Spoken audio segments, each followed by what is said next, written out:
Hello students, welcome to your online EVS class. Today we will do chapter 13 Indian rulers. Rulers का मतलब जो हमारे देश के पहले लीडर्स रहे हैं, जिन्होंने देश को चलाने में अपना योगदान दिया है. तो इसमें फर्स्ट थिंग हमारे पास है, it's not only about a few but everybody can be great because everybody can work and serve the nation. इसका क्या मतलब हुआ कि सिर्फ कुछ लोग ही लीडर नहीं होते हैं, या सिर्फ कुछ लोग ही लीडर या महान नहीं होते हैं, बल्कि सभी जो देश की सेवा करते हैं सभी महान होते हैं और उन्हीं सबकी वजह से देश नेशन आगे बढ़ता है. Now the great Indian rulers, हम इसमें पढ़ेंगे कि कौन कौन से महान शासक जिन्होंने हमारी इंडिया में काम किया. India is a land of great rulers who were very graceful and powerful heads of their time. हमारे देश में, इंडिया में बहुत सारे ऐसे महान शासक हुए. ग्रेसफुल का मतलब होता है जिनके मैनर्स भी बहुत अच्छे थे और जिन्होंने कंट्री के लिए बहुत अच्छे काम किए. उनका बोलने का ढंग भी बहुत अच्छा था, स्पीच भी बहुत अच्छी थी. ग्रेसफुल हम उसको बोलते हैं is good in manners, movement and speech. तो जो पहले शासक थे, जो अच्छे थे, उन सब के बारे में, महान शासकों के बारे में हम इस चैप्टर में पढ़ेंगे. These rulers shaped the history of India. इन सब ने, इनके कामों ने इंडिया के हिस्ट्री को, इतिहास को बनाया. मतलब उन्होंने जो उस समय अच्छे अच्छे काम किए, हमारे देश के लिए नियम बनाए, रूल्स बनाए, उन सब की वजह से इंडिया ने प्रोग्रेस किया, उन्नति की. These rulers left their imprints in history by winning battles, making great monuments, writing scriptures and doing development work for the people. अब इम्प्रिंट्स का मतलब होता है इम्प्रेशन, निशान. मतलब जैसे कोई जब चलता है तो उसके पैरों के निशान बन जाते हैं, है ना. तो ये जो रूलर्स हैं, इनके अच्छे कामों की वजह से हिस्ट्री में इनका नाम हो गया, या इनके जो नियम हैं, इनके जो अच्छे काम हैं, या जो चीज़ें ये फॉलो करते थे, तो उनको देखकर हमें इंस्पिरेशन मिलती है, हम उन चीज़ों को सीखते हैं. तो वो उनके जो काम थे वो हमारे लिए इम्प्रिंट्स हैं, वो हमारे लिए इम्प्रेशंस हैं कि हमें ऐसा करना चाहिए. और विनिंग बैटल्स मतलब उन्होंने कितनी लड़ाइयों को जीता. मेकिंग ग्रेट मॉन्यूमेंट्स, आपने प्रीवियस चैप्टर में मॉन्यूमेंट्स के बारे में पढ़ा ही था बहुत सारे. तो उन्हीं में से उन मॉन्यूमेंट्स को इन रूलर्स ने बनाया. और राइटिंग स्क्रिप्चर्स का मतलब होता है writing regarding as holy in particular religion, मतलब किसी भी रिलीजन के बारे में लिखा हुआ. तो जब हम इन मॉन्यूमेंट्स में जाते हैं, या कुछ ऐसी पर्टिकुलर प्लेसेस हैं जहाँ पर ये अच्छी बातें उस समय की लिखी हुई हैं. And doing development work for the people, और उन्होंने लोगों की उन्नति के लिए भी बहुत काम किया. Let us read about some great rulers of Indian history. अब हम कुछ इंडियन हिस्ट्री में कुछ महान रूलर्स के बारे में पढ़ेंगे. These great rulers shape the path we walk on now. इन्होंने हमारे लिए रास्ता बनाया जिस पर हम आज तक चलते हैं. इन्होंने इतने अच्छे काम किए कि उन रास्तों पे चलकर हम आज तक उन्नति करते हैं. Now first some famous rulers. First is Maharana Pratap. Maharana Pratap was Hindu Rajput ruler of Mewar, a place in the state of Rajasthan. तो जो महाराणा प्रताप हैं वो हिंदू राजपूत रूलर हैं जो मेवाड़ में राज्य करते थे, और वो मेवाड़ राजस्थान में है. और he was one of the bravest king in Indian history. Bravest का मतलब बहादुर थे, तो वो बहादुर राजाओं में से एक थे.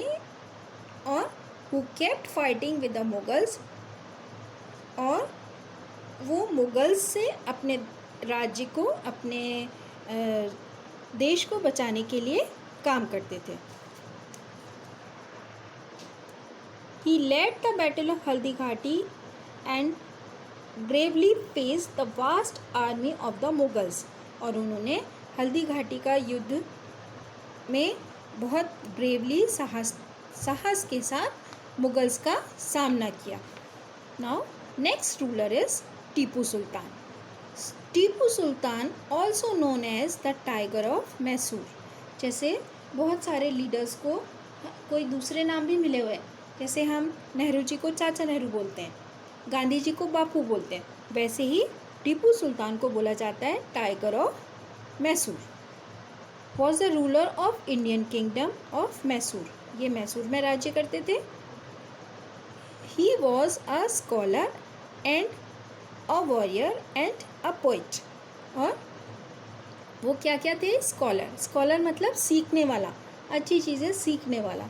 तो वो एक स्कॉलर थे, वॉरियर थे, योद्धा थे, लड़ाई कर सकते थे, और पोइट थे, कविताएं भी लिखते थे। कविताएं जैसे आप बच्चे हिंदी में या इंग्लिश में पोएम्स पढ़ते हो ना, तो जो उनको लिखते हैं उनको पोइट बोलते हैं। तो ये स्कॉलर भी थे, वॉरियर भी थे और पोइट भी थे। He introduce several new laws like land revenue system in his region. उन्होंने बहुत सारे अच्छे नए नियम बनवाए। इनमें से एक है लैंड रेवेन्यू। लैंड रेवेन्यू का मतलब होता है जब लैंड से हमें इनकम मिले तो हम उसको लैंड रेवेन्यू बोलते हैं। तो लैंड रेवेन्यू सिस्टम शुरू करवाया किसने? टीपू सुल्तान ने। He laid down his life fighting the British for Mysore independence. और उनका जो जीवन था, उनकी जो लाइफ थी, वो ब्रिटिशर्स से मैसूर को इंडिपेंडेंट बनाने के लिए उन्होंने लगा दी। He started the growth of silk industry in Mysore. और मैसूर में सिल्क इंडस्ट्री भी टीपू सुल्तान ने ही डेवलप करवाई, वहाँ पे उन्होंने ही शुरू करवाई। तो टीपू सुल्तान का also known as Tipu Sultan is also known as tiger of Mysore. He introduce land revenue. He started silk industry in Mysore. तो ये वाली चीज़ें टीपू सुल्तान के लिए special. Now Chhatrapati Shivaji. Shivaji Bhonsle was a warrior king and member of the Bhonsle Maratha clan. जो शिवाजी हैं उनका फुल नेम है शिवाजी भोंसले, और वो भी वॉरियर योद्धा थे और भोंसले मराठा का एक पार्ट थे, है ना।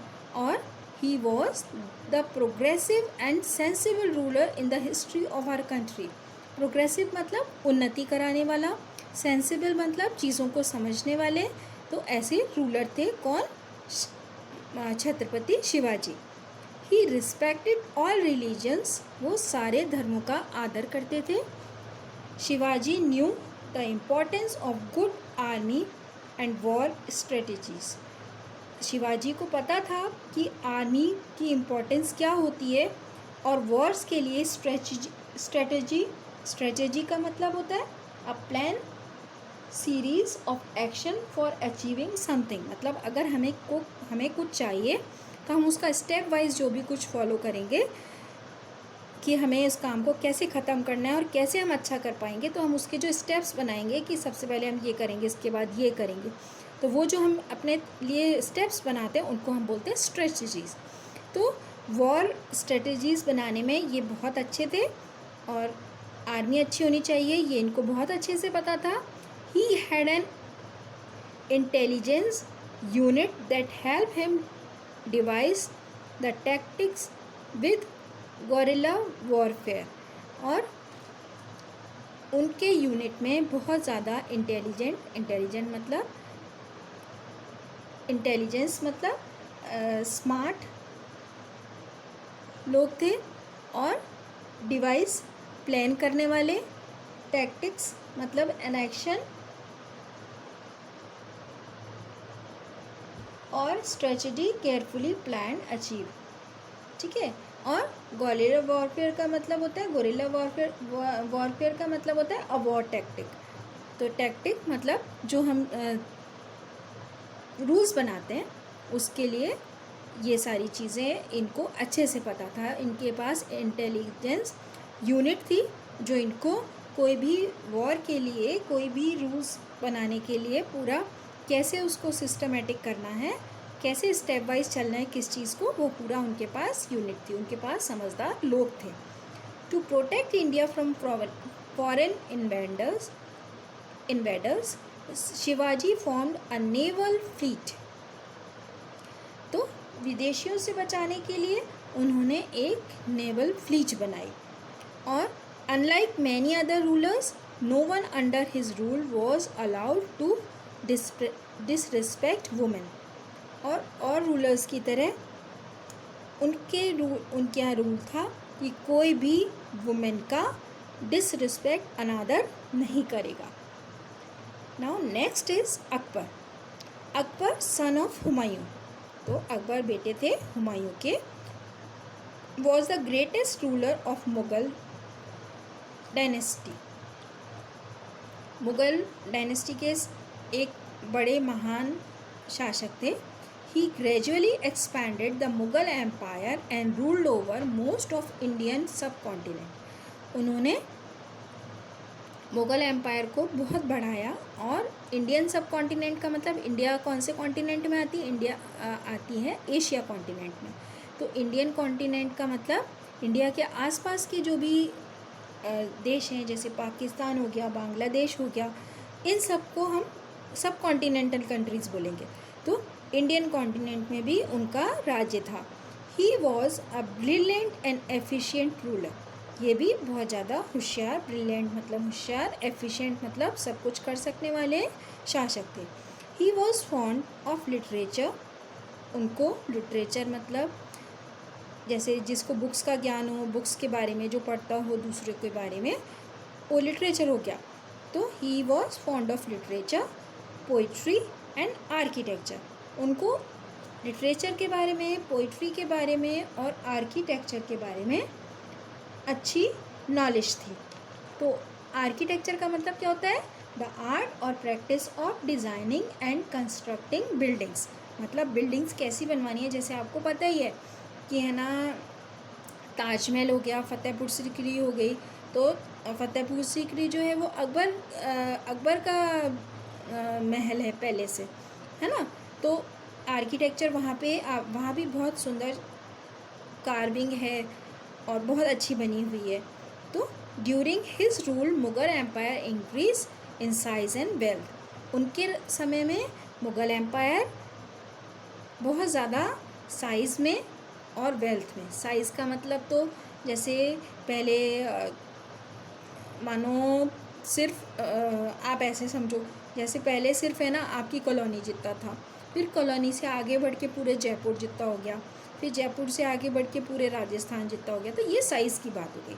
और वेल्थ का मतलब क्या हो गया कि उनके पास इतनी इनकम थी कि पैसा था उनके राज्य में कि सारे काम आसानी से हो पाते थे। Akbar was a Muslim but he respected the other religions equally. वो मुस्लिम थे लेकिन फिर भी सारे धर्मों का समान आदर करते थे। और उन्होंने एक new religion called Din Ilahi, the religion of God was created by him. तो उन्होंने एक नया रिलीजन बनाया था, उसका नाम है दीन इलाही। और इसका क्या मतलब है कि रिलीजन, वो रिलीजन जो भगवान को समर्पित था। तो अकबर का मेन मतलब जो एक कुछ अलग है, सभी ने सारे आपने जितने भी रूलर्स पढ़े सब ने अच्छा अच्छा काम किया, लेकिन जैसे इन्होंने एक रिलीजन, न्यू रिलीजन ही बना दिया गॉड के नाम पे, जिसका नाम हो गया दीन इलाही। तो वैसे ही टीपू सुल्तान ने क्या नई चीज़ स्टार्ट की? लैंड रेवेन्यू स्टार्ट किया और सिल्क इंडस्ट्री स्टार्ट की, और अकबर ने दीन इलाही रिलीजन स्टार्ट किया। So that's all for today's class. Thank you children.